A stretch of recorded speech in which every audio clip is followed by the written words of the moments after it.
Steady rain, distant thunder, hospital machinery humming. The rain tapped against the hospital window like an impatient visitor. The same rhythm it kept the night Jasim Khan's car met its fate. 3 years. 3 silent, merciless years since the man who once commanded rooms had been bound to a chair that rolled instead of walked. He had everything once: power, elegance, respect, and love. But love was the first thing to fade. At first, his fiancée, Sahar, came every day. She would hold his hand and whisper, "Strength, Jasim, is just another word for patience." But patience cracked somewhere between failed therapy sessions and the growing weight of her silences. One morning, she simply stopped coming. He never asked why. He already knew. The mansion had changed too. Its chandeliers still shone, but for no one. Laughter had drained from its corners, leaving only the faint hum of the air conditioner and the rhythmic creak of wheels on stone. Sometimes he parked by the window, watching raindrops crawl down the glass like hesitant tears. He counted them the way other men count their prayers. He didn't hate the rain. He hated how it moved freely while he could not. Days blurred into evenings. Meals arrived on time, untouched. Books remained half-read. The television spoke to itself. Servants spoke softly now, as if sound itself might offend the silence he wore like armor. His sisters, Naima and Roma, tried to stay cheerful. They loved him, yes, but love weighed heavy when hope grew light.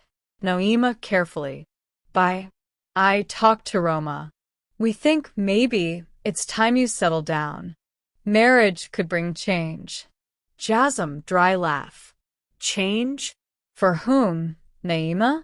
Me or you?" She looked away. Her silence said everything words could not.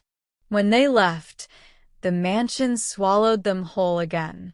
That night, Jasim wheeled himself to the study, opened his father's old ledgers, and stared at the empty columns.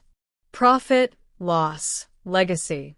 Numbers that once meant power now mocked the man who could sign nothing but pity. Across the city, life was moving, quietly, stubbornly. In a modest house wrapped in peeling paint, Jannat wiped her hands on the edge of her dupatta as cardamom tea steamed beside her. Stepmother calling out sharp, "Jannat, did you iron Nadia's dress or not? She's meeting Mr. Khalid's son tomorrow. You think your pretty face will feed this house?" Jannat, "Almost done, Mom." Her tone carried no anger, only practiced peace. Years had taught her the quiet language of survival. Nadia entered, flawless in pastel silk. Her perfume filled the room before her words did. "Nadia, stop smiling like you own the world, Jannat. No one notices girls who serve tea."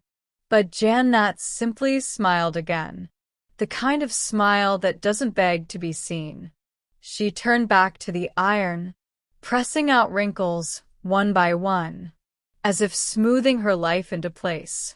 When night settled, she sat by her small window sewing school uniforms, the flicker of a candle tracing gold on her face.